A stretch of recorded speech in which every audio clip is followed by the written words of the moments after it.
గోదావరి కృష్ణా నదుల మధ్యలో సస్యశ్యామలమైన వెంకిపురం అనే ఒక గొప్ప రాజ్యముండేది.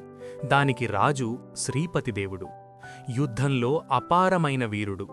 తన ఖడ్గంతో శత్రువులను జయించి రాజ్యాన్ని విస్తరించాడు. కాని కాలక్రమేణా ఆ విజయమే అతని అహంకారంగా మారింది. వాన పడేది తన ఆజ్ఞతోనే, పంటలు పండేది తన వల్లనే అని నమ్మడం మొదలుపెట్టాడు. మహామంత్రి రామరాజు వినయంతో రాజుకు ప్రజలే అసలు సంపద అని చెప్పినా రాజు వినలేదు. తన గొప్పతనాన్ని ప్రపంచానికి చూపించడానికి ఒక మహాకీర్తిస్తంభం నిర్మించమని ఆజ్ఞాపించాడు. వేలాది మంది కార్మికులు, రైతులు ఆ పనిలో నిమగ్నమయ్యారు.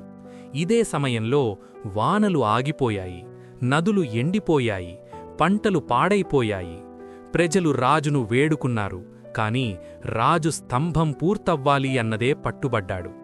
ఆకలితో అలమటిస్తున్న ప్రజల మధ్యలో ఒక వృద్ధ శిల్పి తిమ్మప్ప రాజును చూసి, ఈ రాయిలో నుండి ఒక చుక్క నీళ్లు తీసి ఆ దాహంతో ఉన్న బిడ్డకు ఇవ్వగలరా అని అడిగాడు.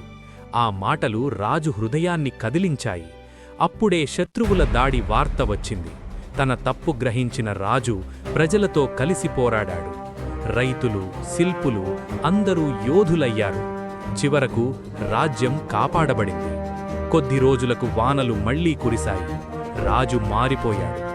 ఆ స్తంభాన్ని అసంపూర్తిగా వదిలి దానిమీద రాజ్యం బలం రాళ్లల్లో కాదు, ప్రజల పొట్టలో ఉంటుంది అని రాయించాడు.